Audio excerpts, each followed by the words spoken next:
President-elect Obama was named Time Magazine's Person of the Year, but never before seen college-era photos that accompany the piece are raising some concerns. Conservatives point to the microscope that Sarah Palin was put under during the campaign and wonder how these pictures were left uncovered. Obama was accused of getting a pass from the national media during the campaign, which leaves some wondering if the Chicago political scandal could have been discovered earlier. With us now is the author of A Slobbering Love Affair, the true and pathetic story of the torrid romance between Barack Obama and the mainstream media. Bernard Goldberg, some title, Bernie. Bernie's new book hit stores on January 26th. Right. I love that title. Slobbering Love Affair. What do you think it's about, Alan? I've never had one of those, so I don't know. Look, this idea, you want to blame the media for these photos coming out now? This is because the photographer Lisa Jack. Let me just get this out. I'll give you a chance to respond. Lisa Jack, the photographer. I haven't opened my mouth yet. Pardon me? Go ahead. I haven't opened my mouth yet, and you're saying you want to blame the media. I haven't said anything. I lost my head. All right. Is it the media's fault? Don't let it happen again. Is it? Thank you. Thanks for the warning. Is it the media's fault that it's coming out now? Listen, I don't even see what the issue is over these pictures. I think this is the biggest non-issue I've ever been asked to talk about. There's one shot where he's smoking something that may be a cigarette or maybe a joint. It's a cigarette. The photographer says it's a cigarette. Yeah, this photographer says it's a cigarette. Time Magazine, okay, I don't know how much we want to, take their word for it. They say it's a cigarette. Yeah. And I don't care if it's a Marlboro or a Maui Wowie. It is a non-issue. Right. So good. I'm glad we agree. The truth is, the photographer Lisa Jack, who took these pictures, said when she discovered them earlier this year, put the negatives in a safe deposit box. She didn't want to release them or even talk about them publicly until after the election, so it would not be a campaign issue. So those people, unlike yourself, who are blaming the media, it really have nothing to do with the media. It's what the photographer chose to do in terms of her timing in releasing them. Right. Now, let's add just one little thing to this, Alan. If there were a picture of John McCain at the Naval Academy smoking something that might have been a cigarette or might have been a joint, yeah. Why do I have this funny feeling that the mainstream media would have found that picture and that would have been here the comes subject the conspiracy of the theory now? Well, this doesn't relate to this. This was purely a series of pictures held by one photographer who nobody knew about him except this one person, and then she waited till after the election.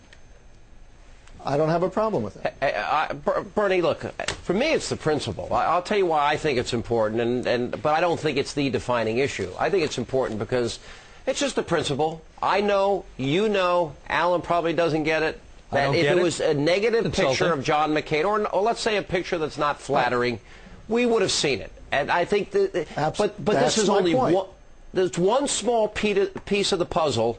I used the term, and have used this year, journalism died in 2008, and I call it the Obama mania media. I kind of like the title of your book. Why don't you go into some explanation of what it means? A slobbering love affair? Yeah. Well, let me pick up on what you said, and I'll tie it into the title of the book, A Slobbering Love Affair, due out January 26th, right after the inauguration. Do you remember when the mainstream media sent brigades of reporters out to tiny Wasilla, Alaska, because the ex-mayor of that town was running for vice president? A mini army. They sent a mini army, right? Yet there was no mini army sent to Chicago, where Barack Obama came from and I'm willing to accept that he's clean. I'm willing to accept that. But he came from a cesspool of political corruption. And he endorsed, by the way, Mr. Blagojevich. He endorsed Blagojevich in 2006, even though he knew he was under investigation. Now, this is not about Barack Obama. This is about the media that was willing to fly all the way across the continent to tiny Wasilla, Alaska, because they had to find out what was going on up there with the former mayor. But the man running for president, who comes from a culture of corruption. I'm not saying he's corrupt, but certainly even Barack Obama would agree that Chicago politics is a cesspool. Bernie, and yet no investigation of that. Look, I've come under enormous attack I first interviewed Reverend Wright right here on this program in a little box like you're in right now, and that was back in March of 2007. I can't imagine that any presidential candidate that's a Republican, that's friends with the guy that blew up the Pentagon, the Capitol, that wouldn't be a bigger story in the left-wing media than Tony Resco, Flager, and others. I don't know. Why did people ignore it?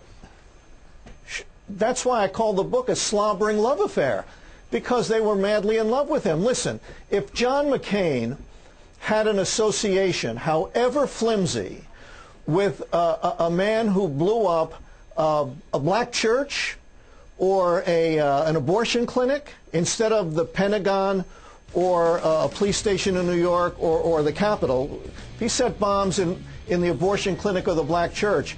I don't care if he did it 100 years ago. The media would not let John McCain off the hook over that. Well, Bernie, yet with Barack Obama, it was supposedly guilt by association. Well, I'm going to say this. Your book comes out the week after inauguration, and I want to save some of it here because I've had a discussion with you, and there's a lot more to come and some great insights, and you really lay out a case like a great prosecuting attorney here. But I think journalism died in 2008, so you're going to come on that week when your book comes out, and I got to tell you something. We need a thorough examination of what happened in this election season, because we need to examine who these presidents are, who these people who want to be president are. And if we're going to go send a mini army to Wasilla, we need to send a mini army to Chicago. I think that's what the book is about, Sean. All right, Bernie What Goldberg. happened in 2008? We're looking for the book January 26th. I appreciate you being with us. Thanks, Bernie.